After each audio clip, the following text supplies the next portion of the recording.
Assalamualaikum warahmatullahi wabarakatuh. Perkenalkan, saya Saidul Faidin dengan NIM 2104104010001 dari Prodi Arsitektur Fakultas Teknik Universitas Syakwal. Hari ini, saya akan membahas paradigma dalam berarsitektur, khususnya paradigma mitologi dan kosmologi. Sebelum kita masuk ke pembahasan utama, mari kita bahas apa itu paradigma. Paradigma dalam disiplin intelektual adalah cara seseorang memandang dirinya sendiri dan memandang lingkungannya, yang mempengaruhi cara dia berpikir, cara dia bersikap, cara dia bertingkah laku sesuai dengan apa yang dia pandang.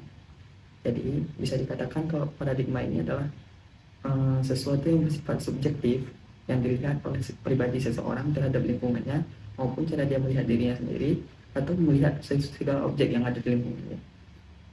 Kemudian mari kita masuk dalam paradigma dalam berteori arsitektur. Yang pertama yaitu ada paradigma arsitektur di era zaman kuno dan zaman klasik. Pada era peradaban kuno, semua itu merupakan konsep arsitektur dari alam semesta. Jadi setiap orang dalam merancang bangunan itu pasti ada kaitannya dengan alam semesta. Contoh dengan pemujaan dan lain sebagainya. Yang seperti kita tahu, banyak sekali arsitektur kuno yang masih ada sampai sekarang, yang sudah menjadi bangunan sejarah mungkin. Pada zaman klasik, perkembangan perancangan arsitektur mengalami pergeseran esensi dan berparadigma, sehingga adanya perbedaan pendapat yang mengakibatkan perbedaan tema dan berteori dalam arsitektur. Jadi pada zaman klasik ini ada pergeseran-pergeseran sedikit cara pandang dengan arsitektur yang mengakibatkan tema-tema yang dipakai itu berbeda di tiap orang. Kemudian ada paradigma arsitektur di zaman Eropa dan Yunani. Pada era kebesaran arsitektur klasik Eropa dan Yunani, itu ada yang namanya arsitektur Renaissance. Pada masa itu, arsitektur memberatkan kepada estetika bangunan, proporsi, simetri, geometri, dan ornamentasi yang dikedepankan. Sedangkan sisi struktur dan fungsi itu berperan sangat sedikit. Jadi pada masa itu, bangunan itu harus tampak lebih megah, tampak lebih indah, tapi fungsinya itu sangat sedikit dipikirkan. Seperti halnya arsitektur gotik. Seperti kita tahu, bangunan-bangunan menjulang tinggi, tapi pada dasarnya itu hanya memiliki satu lantai, dan yang bangunan tingginya itu hanya untuk membuatnya megah. Patut dipikirkan, bukan? Kemudian ada paradigma arsitektur di era modern. Jadi pada era modern ini pergeseran arsitekturnya itu lebih kepada paradigma rasionalis, di mana dalam merancang arsitektur itu lebih berpikir secara rasional dan masuk nalar gitu. Karena kan seperti kita tahu pada era modern ini juga teknologinya udah berkembang, cara berpikir orang juga udah berkembang. Jadi saat merancang itu kita lebih melakukan hal-hal yang sesuai dengan keadaan saat itu. Misalnya seperti kita mendesain sesuatu itu didasarkan kepada lingkungannya juga, analisa tapa, analisa site, analisa user, siapa pemakainya. Jadi semua hal yang dirancang di era modern itu udah memikirkan bagaimana si kliennya mau, bagaimana kebutuhan si klien, bagaimana kebutuhan si bangunan, bagaimana kondisi di sekitar lingkungannya. Jadi pertimbangan seperti itu termasuk kepada paradigma rasionalis, dan itu dipakai pada zaman era modern. Nah kemudian pada era modern ini sekitar 1960-an itu ada pertentangan. Nah, di mana pada saat itu kaum-kaum yang pro terhadap zaman klasik ini menentang era modern. Maka mereka agak pro kepada sejarah. Kenapa arsitektur sejarah itu dihilangkan? Kenapa harus ada pertimbangan-pertimbangan seperti itu? Dan pada saat itu tuh ada keluar buku yang namanya Complexity dan Kontradiksi in Arsitektur yang dikeluarkan oleh Robert Venturi. Nah, di dalam buku itu adalah dasar-dasar para pro kepada sejarawan menentang era modern arsitektur. Mari kita masuk pada paradigma yang pertama, yaitu paradigma kosmologi dan mitologi.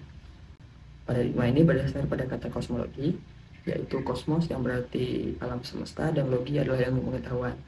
Jadi kosmologi bisa diartikan adalah ilmu pengetahuan yang mempelajari tentang alam semesta. Nah, pada paradigma ini, arsitektur dilambangkan dengan tidak hanya mengikuti keindahan aslinya saja, namun keindahannya itu, estetika bentuknya itu, dan fungsi dari bangunan arsitekturnya itu itu ada kaitannya dengan alam semesta. Jadi keindahan-keindahannya itu ada dasar tertentu terhadap pemujaan, terhadap keagamaan, dan terhadap kepercayaan. Jadi pada paradigma ini itu ada bentuk-bentuk dan segala macam bangunannya itu pasti ada kaitannya dengan kepercayaan masyarakat tertentu, baik letak, bentuk, estetika, dan sebagainya. Sebagai contoh, itu ada seperti kegiatan pewayangan yang ada di Jawa. Nah, itu tuh bukan hanya kegiatan kesenian belaka. Di zaman dulu itu juga merupakan tuntutan keagamaan dan kepercayaan masyarakat setempat, bahwa hal-hal seperti itu akan melindungi diri sendiri, melindungi keselamatan keluarganya, dan memberikan rezeki. Itu kepercayaan masyarakat pada zaman dulu. Itulah salah satu contoh paradigma dalam kosmologi dan mitologi. Dalam paradigma kosmologi dan mitologi memiliki beberapa konsep. Yang pertama ada konsep Vastu Purusha Mandala, dan biasa ini ada di keyakinan masyarakat Hindu-Buddha dan ada juga di masyarakat India khususnya. Jadi pada konsep ini itu suatu wilayah itu tidak hanya dikatakan sebagai bentuk geografisnya saja, namun ada yang namanya itu mandala, itu artinya form, tapi form dalam bentuk gaib.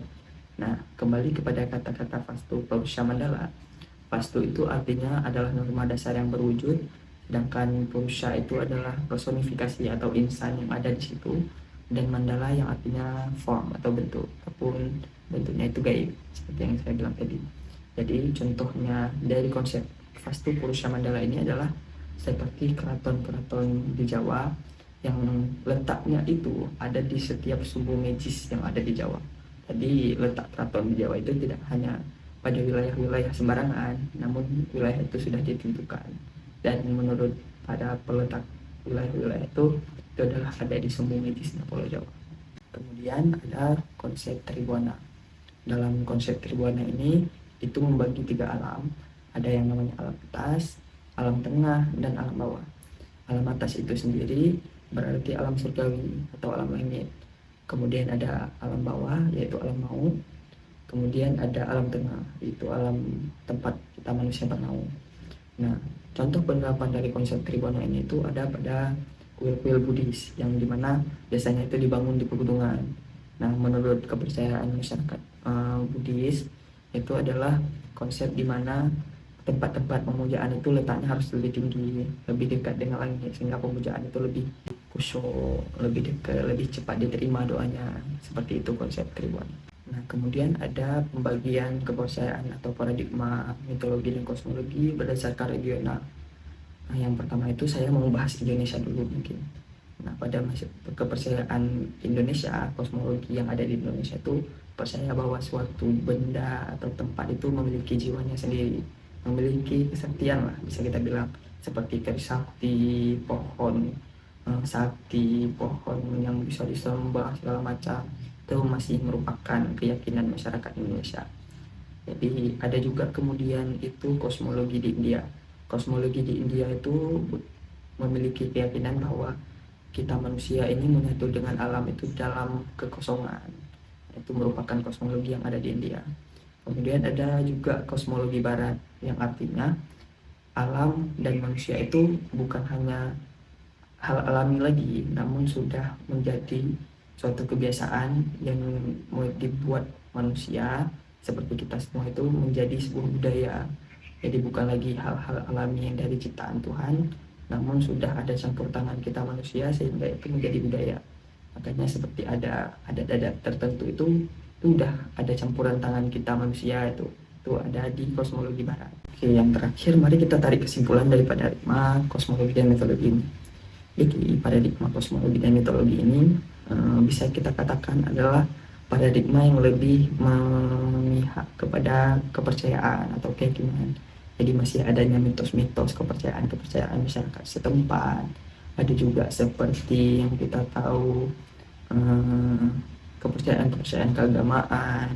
Seperti contohnya di Indonesia itu ada candi-candi, ada candi Borobudur, candi Prambanan, dan banyak lagi semacamnya. Di Chinese juga masih ada kuil-kuil Buddha yang sangat tinggi di pegunungan. Masih ada juga di India seperti kuil-kuil yang ada di pegunungan juga yang seperti kita tahu, seperti kepercayaan kepada Sungai Gangga dan lain sebagainya. Itu merupakan di paradigma kosmologi dan mitologi. Di kosmologi dan mitologi, paradigmanya itu adalah cara pandang yang membuat kita berbeda sikap sesuai kepercayaan dan keyakinan di tiap masyarakat, baik di secara regional ataupun keagamaan kita sendiri. Itu merupakan kesimpulan dari paradigma kosmologi dan mitologi. Jadi hanya sekian dari saya pamit undur diri. Semoga kawan-kawan mengerti semua, dan saya harap hal ini juga berguna bagi saya. Saya Sredul Fedin dengan NIM 2104104011001 pamit undur diri. Assalamualaikum warahmatullahi wabarakatuh.